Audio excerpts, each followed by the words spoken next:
Hello and welcome, listeners. This is Paul Sandhu. This will be the first video that I'll be doing in the year 2017. So happy New Year to you all, and I hope it'll be a blessed and prosperous one for you, especially as far as your soul and spirit is concerned.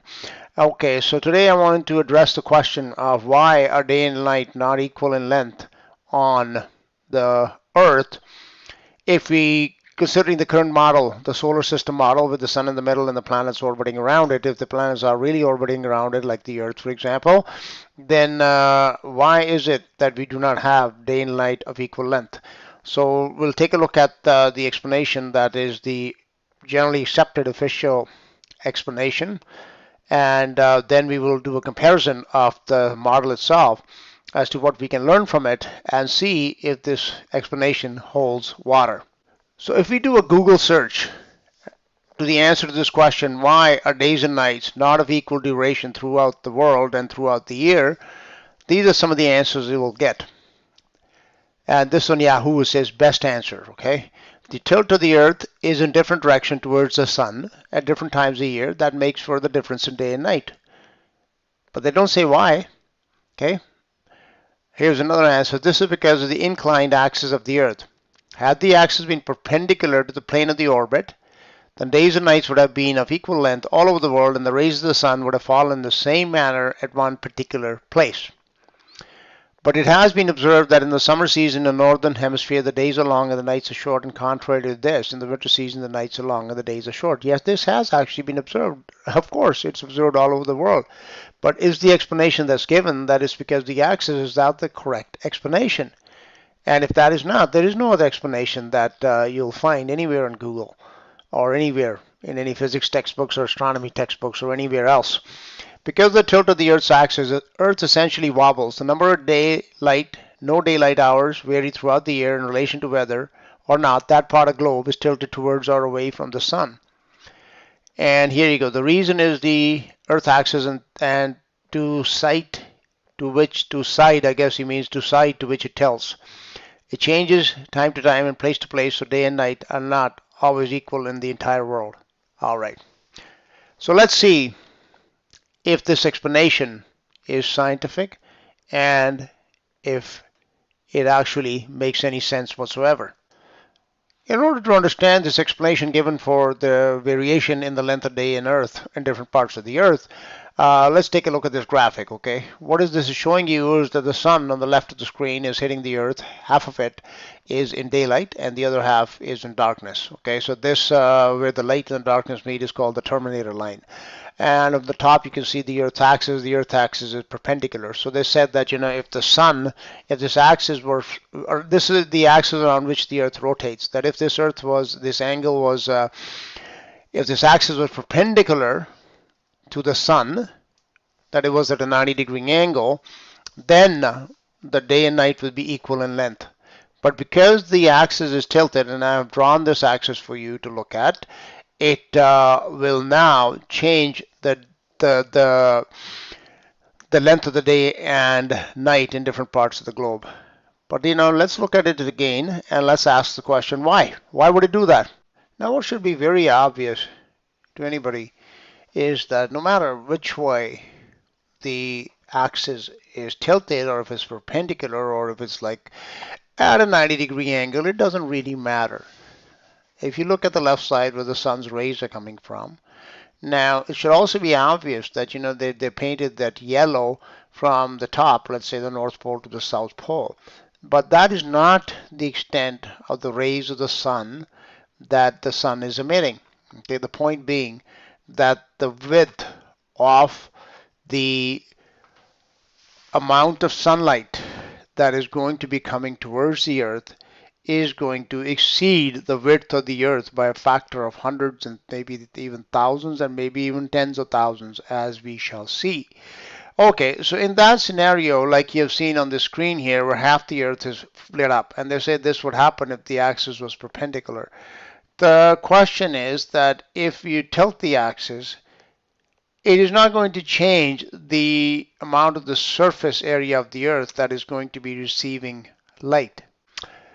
To give you a better visualization of what I am saying, what I'm telling you here, I'm going to play an animation of the solar system, which gives us a relative size of the sun and of the so-called planets and their orbit around the sun to help us understand why that as these planets they orbit the sun, that half of the surface should always be in sunlight and half should always be in darkness. Okay, and therefore any part that is in the sunlight anywhere, like whether it's at the northernmost part or is at the southernmost part, they should remain in that sunlight for an equal period of time. So regardless of the angle of the tilt or the tilt of the axis around which the planet rotates, the fact would remain that half of it will always be facing the sun, and once that half comes into the sunlight, every part that is in the light will have an equal amount of light for the whole period that it is facing the sun. I'm going to play for you here a very good animation of our solar system as it is taught in the mainstream today, that this is the place where we live. And when we look at this model, then we'll come back and revisit this issue of how much sunlight should each half of the earth be getting at any given time, and should there be a variation in it from the north to the south as we observe on a day-to-day and especially on a seasonal basis every year. Okay, what you see on the screen here is an animation of our sun. Okay, the sun is apparently a very massive body. Its diameter is like 1.4 million kilometers or close to it. And other than that, like its surface temperature is 5,800 degrees Kelvin, and the core temperature is 15.6 million Kelvin. Apparently, like according to NASA website, I'll put a link in the description, that it produces enough energy in 1 second that if you were to build a bridge of ice 2 miles wide, which stretched from the Earth to the Sun, that's a distance of 93 million miles apparently, that it would melt that bridge in 1 second. So that is how much energy is being produced. The only problem I have with this graphic, as you see it on the screen, is that the orange around the yellow is the amount of energy that it represents, the energy that is being emitted by the sun, okay, which would be the heat, the light, the radiation, all the other types of energy that are coming from there, as we are told. Now, this energy, this orange, should extend far, far, far, far, far beyond the body of the sun itself. If the sun is 1.4 million kilometers in diameter, then this energy should stretch out to at least 100 times that, if not further. Okay. And secondly, because you look at the screen, we look at it in a two-dimensional way, we don't understand that the energy is being emitted 360, so that it would be coming not only towards the viewer, but it would also be being emitted to the backside as well. So essentially there'll be like an ocean of energy which is coming out of the sun and going 360 in every direction. It is within this near limitless ocean of energy that surrounds the sun, in which the terrestrial bodies, we are told, like the planets, Mercury, Mars, Venus, Earth, etc., and their satellites, are located within the solar system, within this massive, massive, massive ocean of energy. So what you can picture is that you take a ball, let's say like a tennis ball, and you sink it down to a depth of about a mile in the Pacific Ocean. Okay, that would be kind of the representation. That would be not too far from the truth as far as this model is concerned, that it is that the Pacific Ocean will represent all the energy, the heat, the light in particular, that is coming from the sun, and it is radiating 360, and then in it you'll find like these planets like Mercury, Venus, Earth, etc. And in particular the inner four planets, Mercury, Venus, Mars, Earth, and Mars, they are very much within the deepest part of the ocean, you could say, whereas the ones in the periphery, like Neptune and Uranus and Pluto, etc., they are on the fringes. You could say they are very close to the surface. And again, like we will see why that is very significant when we take it, when we begin to consider explanation for things like, why are day and night unequal? Why is it hot at noontime, or 2, 3 in the afternoon? Why not in the evening, which should be logically the hottest time of day? Why are there seasons on Earth? Okay, these are the type of questions that this model does gender, to which we have all of them are answered by this very simplistic explanation that the Earth is tilted. Now, let's take a look at the motion or the orbits of these planets around the sun and see what we can learn.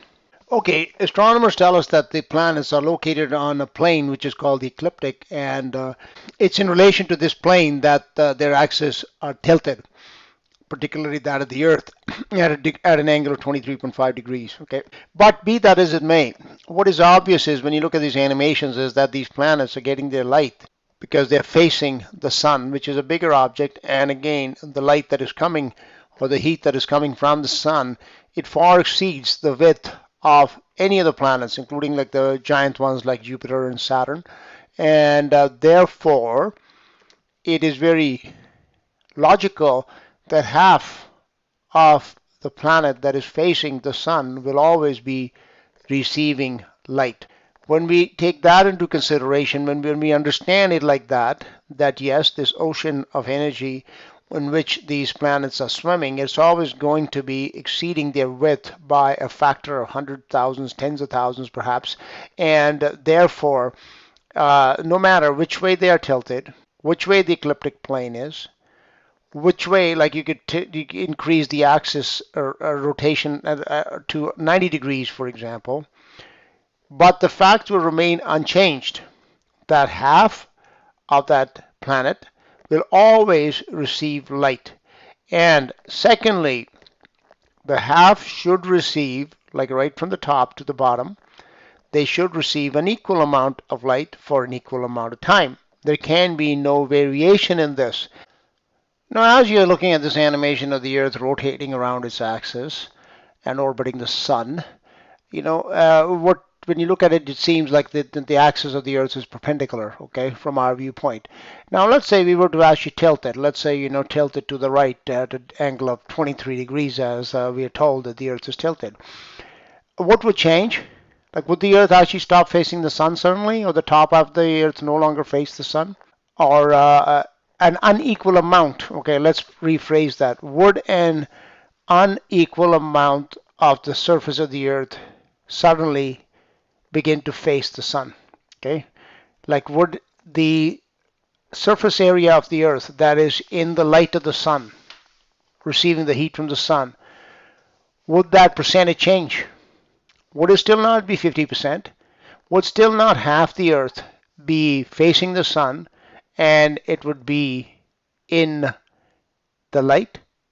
It would be receiving the light of the sun. It would be receiving the heat of the sun.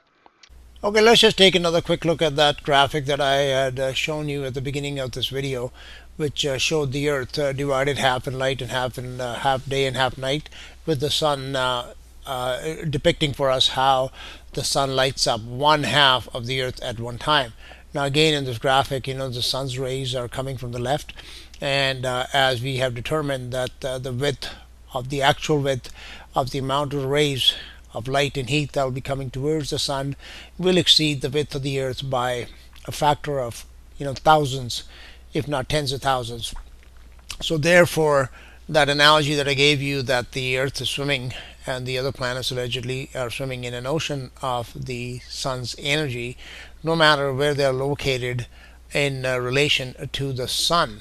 Okay, so let's say we take this Earth and we now tilt it like this. This is showing the Earth's axis as perpendicular. Now, if you tilt it towards the left or the right, or even 90 degrees, what difference is it going to make? Okay, the sun is still going to be there. It is still going to be emitting its energy, its light and its heat towards the Earth, and it will still be shining. It will still be half the Earth will still be receiving the light of the Earth. I mean the light of the sun, as well as the heat from the sun. So it'll just be in a different, you could say, like the rotation will be slightly different than it was before. The angle will be different.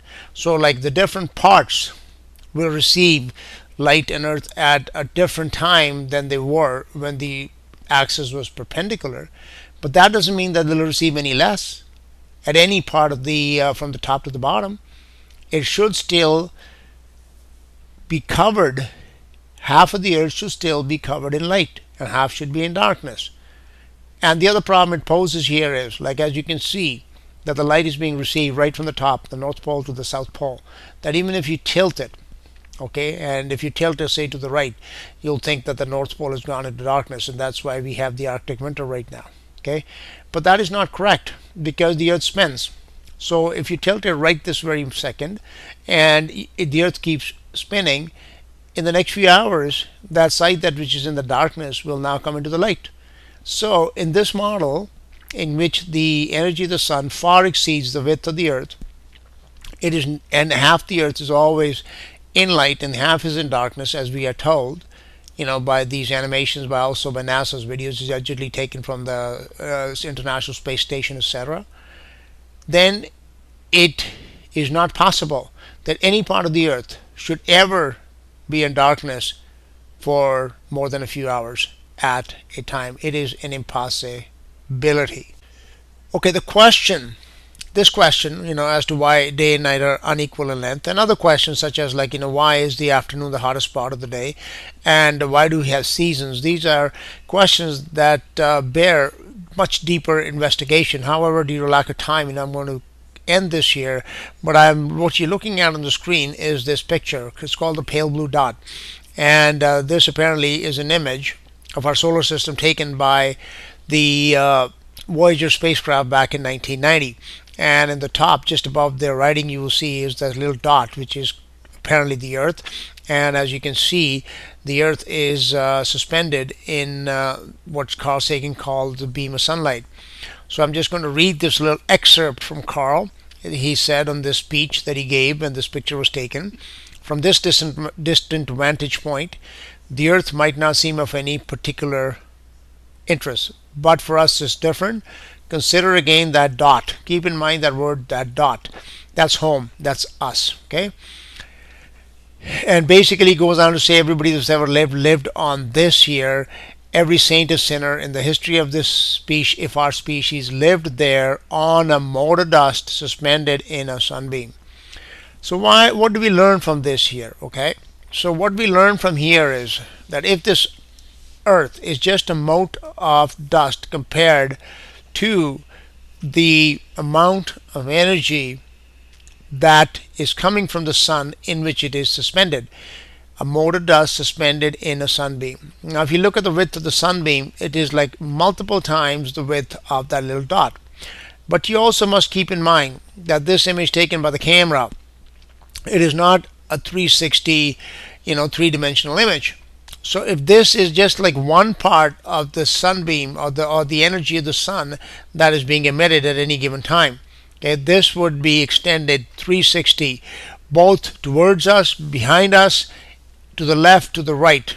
Okay, that's what you have to picture in your mind.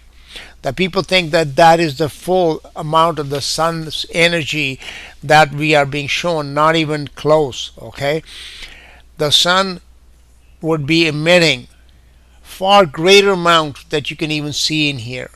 Now if this Earth is that small and the energy that it is, this ocean of energy that is swimming in, is so great, does it really matter which way you tilt it or which way the axis is pointing, whether it's perpendicular to the ecliptic or not? Does any of that make any difference whatsoever? Like, look at a sun, look at a mote of dust when it's flying around in a ray of sun coming through your window. Okay, will it really make any difference where the poles are, where the equator is? Would it really make any difference in the amount of light that that dust particle will be receiving? It will not make an iota of difference. If like the poles to the equator, if there was any difference, it would be hardly measurable. That is not we observe on Earth. There is a world of difference between what goes on around the polar regions, what they call, and the equatorial regions and everything in between. There is a world of difference, which is not possible in this model. Okay? So then either this model is incorrect, what we are being shown, or what we are observing is incorrect. I'm going to leave it here for now, okay? Because like I said, this does bear much more investigation. I would like you people who are watching to think about it. And please don't get emotional about this. Think about it rationally, what the information that is being given here. Go back, teach yourself again what they tell you about the solar system. Look at the orbits and the motions of these so-called heavenly bodies. Compare the comparative size of the sun to the earth. Okay, that is a very, very important part, which again I'm not getting into it here because I don't have the time today. The comparative size of the sun and the earth. It is very important because that comparative size difference is so great that the amount of energy that the whole earth is going to receive will vary from the poles to the equator by perhaps a fraction of a degree. That's what should happen, but that is not what we see happening. So therefore there is some problem here, either the model or what we observed. So that's up to you, to continue this investigation and to convince yourself that what's there you're being told is correct. See, most people accept this as correct because they've been conditioned to accept whatever comes from sources which we call authorities, whether they be educators, professors, teachers, politicians, religious heads, etc. And we don't apply any critical thinking to the information. Okay. Before I go, actually, let me just show you this graphic of the comparative sizes of the sun and of the earth. Now, just that pale blue dot picture that I just showed you, and this image again, you can see this little dot at the bottom of the screen. This is the earth, and the sun, of course, as you can see, is just massively bigger. Okay, so the energy that the sun is going to emit, the significant point is not the quantity of energy. Okay, we know that we are told that it emits just massive and gigantic amounts of energy, but the energy that is going to reach the earth. Okay, first of all, as you can see, because the width of the sun in relation to the width of the earth is so much greater, that the energy that is going to be emit is going to be even greater than its own body by a factor of 10 or 20 or whatever, like 100 maybe, I'm not sure, but it is going to be massively greater. Okay, which means that whatever energy reaches the earth, it is pretty much going to, because the earth is so small in comparison, even though it is a sphere, it is so much smaller a sphere in comparison to the bigger sphere that it faces, that it may as well be flat like a pancake. Okay, so whatever energy reaches the earth, if there is any difference between what hits the equator, so-called, and the polar regions, it would be so minuscule that I doubt very much that it would actually be measurable. But people say, no, but the sun is 93 million miles away. Well, what happens is that if you were to take the earth, for example, and you moved it closer, say 90 million miles closer to the earth, okay, so it's right next to the earth, what would happen? Yeah, we know that the earth would be burned to a cinder. Now, would there be a difference in the amount of burning that would happen in the polar regions or the equatorial regions? Of course not. They would be equally burnt. The equatorial regions may burn like a fraction of a second quicker than the polar regions, but they would all go up in flame. Okay, so the effect that the sun is going to produce at that distance is going to be even across the earth. Now, if you start moving the earth away from the sun, what happens? People automatically think the sun will start getting smaller. Yes, but so will the earth. Okay, so when the relative size of these two objects does not change, neither does the relative amount of energy that is being received on the earth. It will also remain the same, which means that at no point in time will there be localized energy distribution anywhere across the surface of the earth. Let's take a look at that graphic which I first showed you one last time, and then I do have to go. If we were to move, or as we begin to move the sun and the earth away from each other or closer to each other, what will happen is that the relative sizes will remain unchanged, the relative amount of energy that it will receive will remain unchanged, and the relative effects across the whole surface of the earth will remain unchanged and they will be equal. As you can see on the screen here, okay, what we observe, what should happen is that right as it shows, in their model, correctly so in their model, this should happen, is right from the North Pole to the South Pole, you have the sun's rays reaching the earth and it is lighting half of it that is facing the sun. Okay, but this is not what we observe. What we really and truly observe is that most of the energy of the sun, that by energy of the sun I primarily mean the light and the heat that is felt on the earth, it is concentrated essentially between let's say just above the Tropic of Cancer and below the Tropic of Capricorn. Let's say, to be generous, between 60 degrees north latitude and 60 degrees south latitude. Okay, that is about the extent of it. As a matter of fact, I would venture to say that probably 70 to 80% of the energy that the earth receives from the sun is concentrated between 50 degrees or 55 degrees of latitude north and 55 degrees south. Okay, above that and below that, there is very, very little amount of energy that is received on either end. In the model of the solar system that we have been watching in this program, this should not happen. Okay, this can only happen if the sun actually, rather than the earth being a mote of dust suspended in a sunbeam, the sun itself is like a flashlight. Okay, it's got the amount of energy that it is producing, or at least the amount of energy that is reaching the earth from the sun, is much smaller. And that's what I mean by localized, that when you have this energy concentrated between certain degrees of latitude and not from 90 to 90 north to 90 south, which we do not see, then that means that the energy of the sun is localized on our earth, which is why we have seasons, which is why day and night are of unequal length, which is why the afternoon is the hotter part of the day and not the evening, which should happen if this model of the solar system, which modern astronomy and modern physics tell us is the truth,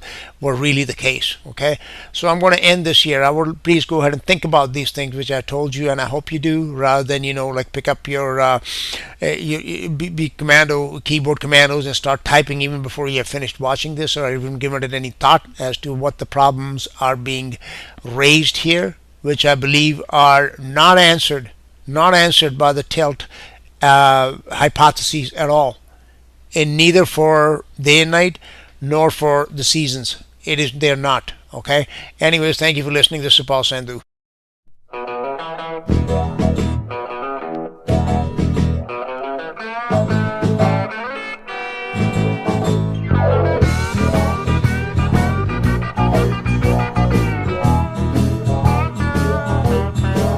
Woke up this morning shouting happy, and I shouted loud all day. Then my burden, they came to take my shout away, my shout away, my shout away. Where can I go? What must I do? Jesus help me, Lord, I pray. Then he answered, and my burden rolled away. I won the battle, and I didn't run away, because my Lord, he stopped to help me when I prayed, I couldn't win by myself, but Jesus kept me all the way. I won the battle, but the war rages on.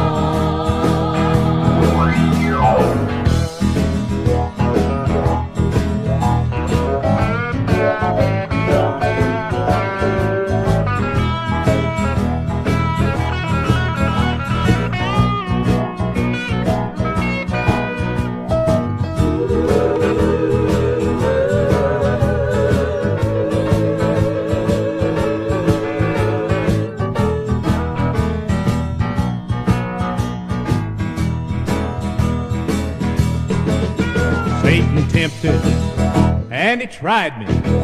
I never yielded to his call. Well, he got angry and he said, I'll make you fall. I'll make you fall. I'll make you fall. But my captain, he walks beside me, and he keeps me all the way. I won the battle, but the war rages on. I won the battle, and I didn't run away, because my Lord, he stopped to help me when I prayed, I couldn't win by myself, but Jesus kept me all the way.